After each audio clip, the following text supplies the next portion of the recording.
విజయవాడ వరదలు కానీ లేదంటే అనగా ఏలేశ్వరం తెగిపోవడానికి కానీ ప్రధాన కారణం అధికార పక్షం చేతగానితనమే. చంద్రబాబు నాయుడు రివ్యూలు చేయకుండా మా మీద కక్ష సాధింపు చర్యలతో సరిపెడుతున్నాడు ఆయన అంటూ జగన్మోహన్ రెడ్డి చేసిన వ్యాఖ్యలను అసలు ఎలా చూడాలంటారు?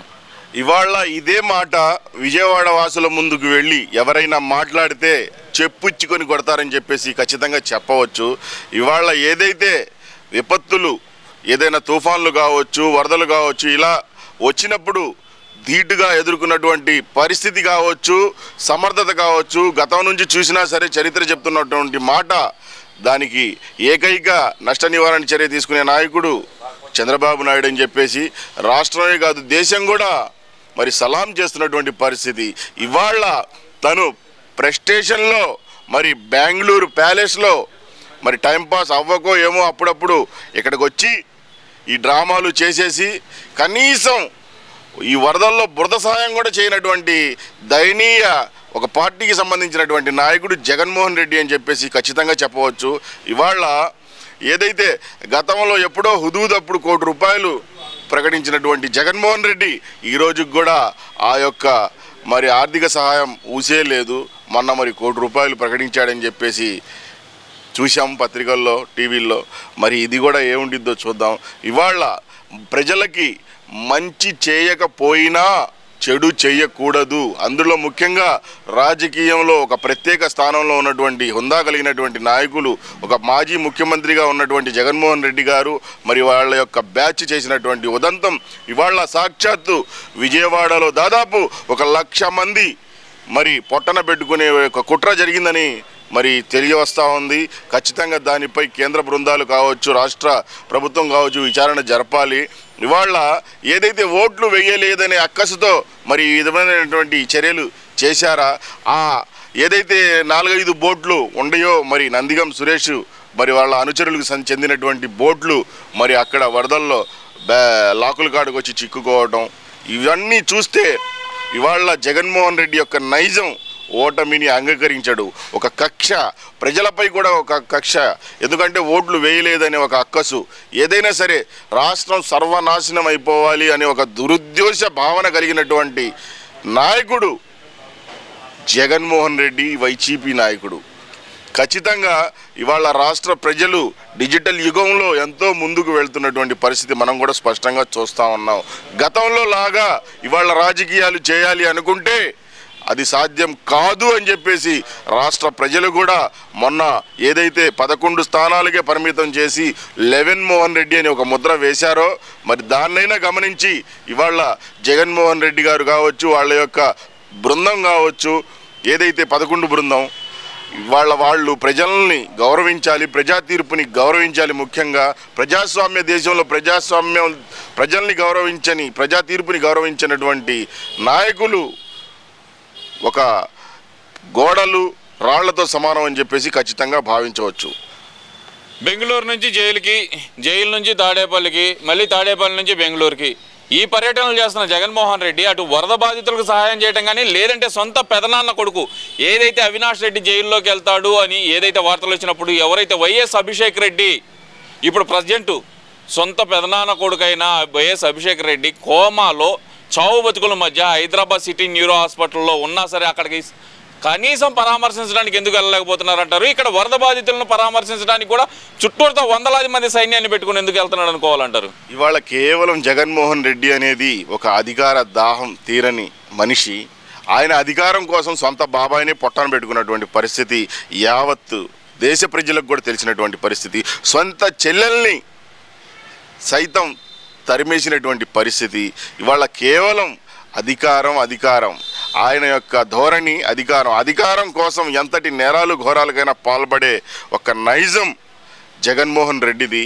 మరోపక్క మరి వరదల్లో ఈ విధమైనటువంటి భారీ వరద వచ్చినప్పుడు ఇవాళ చూస్తే రాష్ట్రం నలుమూలల నుంచి మరి కూటమి నాయకులు ఎవరైనా కావచ్చు, చిన్న స్థాయి కార్యకర్తలు కూడా తమ వంతు సహాయంగా 10 వాటర్ బాటిల్లో 10 అన్నం ప్యాకెట్లో తీసుకుని వెళ్ళి సహాయాలు చేసినటువంటి పరిస్థితి. సాక్షాత్తు ముఖ్యమంత్రిగా మరి అదే ఆంధ్రప్రదేశ్కి ఉన్నటువంటి జగన్మోహన్ రెడ్డి మాజీ ముఖ్యమంత్రి ఇవాళ వరద సహాయం కాదు కదా, బురద సహాయం కూడా చేయనటువంటి పరిస్థితి స్పష్టంగా కానొస్తా ఉంది. రూపాయలు ప్రకటించాడని ఇందాక మీరే అన్నారు. అవునండి, ఇవాళ ₹1 ప్రకటించాడు. గతంలో ఉదుగుదప్పుడు కూడా ₹1 ప్రకటించారు. ఎక్కడా మీ పత్రికల వాళ్ళకి, మీడియా వాళ్ళకి తెలియదా? ఈ రోజుకి కూడా దిక్కులేదు. ఇలా ప్రకటించేయటం, పక్కకు తప్పుకోవటం ఈ యొక్క మా జగన్మోహన్ రెడ్డి గారి యొక్క నైజం అని చెప్పేసి నేను చెప్తున్నా కెమెరా ముందు. అంటే కమిటీతో చర్చించి అవి ఎలా ఖర్చు పెట్టాలో నిర్ణయం తీసుకుంటామంటున్నారు. మళ్ళీ నిన్న ఎవరో వచ్చి పాపం ₹1,00,000 ఆయనకి ఇచ్చారు కదా వరద సహాయం కింద ఖర్చు పెట్టమని. ఇవాళ ఆయన యొక్క ఉదంతాలు, ఆయన యొక్క పనితీరు, ఆయన పరిశీలనలు జరిగేటప్పటికీ తరాలే మారిపోయేటువంటి పరిస్థితి కానొస్తా ఉంది. ఎప్పుడు హుదూద్ తుఫాన్ సార్, ఎప్పుడు మొన్న వచ్చిన విజయవాడ వరదలు సార్. దాదాపు చూడండి, మీరు చూస్తే 10 సంవత్సరాల కాలం ఇట్లా ఉంటాయి జగన్మోహన్ రెడ్డి గారి యొక్క పోకడలు. ఇవాళ మీరు చెప్పారు ఇందాక, సొంత బాబాయ్కు వాళ్ళకి అవసరం లేదండి. బాబాయ్ కొడుకులు కాదు, బాబాయ్ని చంపేసిన వాళ్ళు. అవన్నీ వాళ్ళకి అవసరం లేదు. ఆయన గొంతు మీద కత్తి వస్తూ ఉంది అంటే తల్లి చెల్లి కూడా చూడనటువంటి నైజం కలిగినటువంటి నీచ రాజకీయ నాయకుడు ఈ జగన్మోహన్ రెడ్డి అని చెప్పేసి మేమే కాదు, వారి యొక్క కుటుంబ సభ్యులు, ముఖ్యంగా వాళ్ళ యొక్క నాయకులు కూడా మరి బయటపడకపోయినా లోన అంతర్మదనం పడుతున్నటువంటి పరిస్థితి స్పష్టంగా మేము కూడా చూస్తున్నాం, రాష్ట్ర ప్రజలు కూడా చూస్తూ ఉన్నారు. అంటే ఇక్కడ ప్రధానంగా చూసుకుంటే కనుక వైఎస్ వివేక గారి హత్య కేసులో మొదటి నుంచి అనుమానాలు వ్యక్తం చేసిన అభిషేక్ రెడ్డి ఈరోజు కోమాలో ఉన్నారు. అతని వయసు కూడా 35 సంవత్సరాలు. అసలు ఏ పరిస్థితుల్లో కోమాలోకి వెళ్ళాడో కూడా, ప్రాణాపాయ స్థితిలోకి వెళ్ళాడో కూడా తెలియని పరిస్థితి. మరి అలాగే చూస్తే అంతకు మొదల గంగిరెడ్డి గారు ఆయన ఎలా చనిపోయారో తెలియని పరిస్థితి. అసలు ఏం జరుగుతుందంటారు? వైఎస్ వివేక గారి హత్య కేసు ఏ మూల నుంచి ఏ మూలకి వెళ్తుందనుకోవచ్చు అంటారు? ఇవాళ ఒక్క మాటలో చెప్పాలంటే వైఎస్ వివేకానంద రెడ్డి గారి హత్య ఒకటి, దానిపై కథలు కోకొల్లలు. ఇవాళ కోట్లాది కోట్లు డబ్బు, అధికారం, మరి 5 సంవత్సరాలు అధికారంలో ఉన్నప్పుడు అధికారం, ఇవన్నీ ఉపయోగించి ఇది కేవలం ఒక ఎస్ఐ స్థాయి అధికారి కూడా ఒక నెల వ్యవధిలో తేల్చేయగల కేసు ఇది.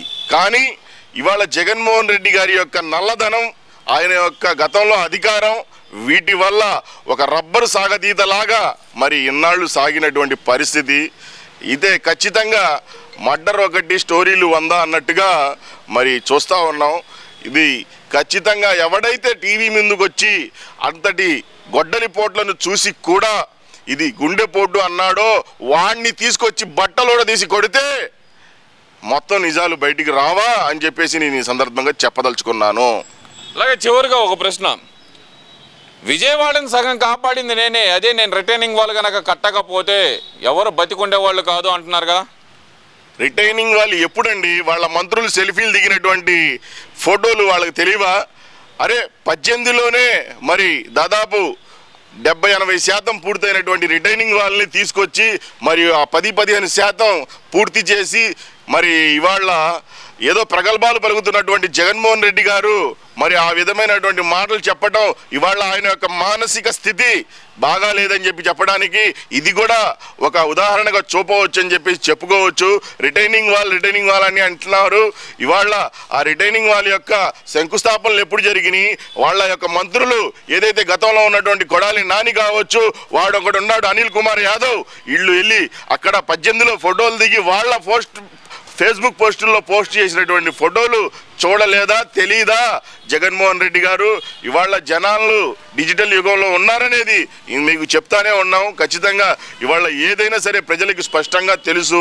వాటి గురించి మీరు ఎన్ని డ్రామాలు చేసినా ఇక మీ జీవిత కాలంలో మీరు కనీసం ఒక మంచి నాయకుడిగా ఎదగలేరు. అంతేకాకుండా జనాలిచ్చిన తీర్పును గౌరవించండి, ప్రజా తీర్పుని గౌరవించి ఓటమిని అంగీకరించి ప్రజల్లోకి వెళ్ళే ప్రయత్నాలు చేయండి. ప్రజలు మళ్ళా కనికరిస్తారేమో, కానీ కుళ్ళు రాజకీయాలు, కుతంత్ర రాజకీయాలకు తెరలేపే పని చేస్తే జనాలు తొక్కే తొక్కుడు అందపాతాళానికి మీరు ఖచ్చితంగా వెళ్ళిపోయారు. ఇప్పటికే ఇంకా మీరు రాజకీయ సమాధి కూడా అవుతారని చెప్పేసి ఈ సందర్భంగా చెప్తా ఉన్నాను.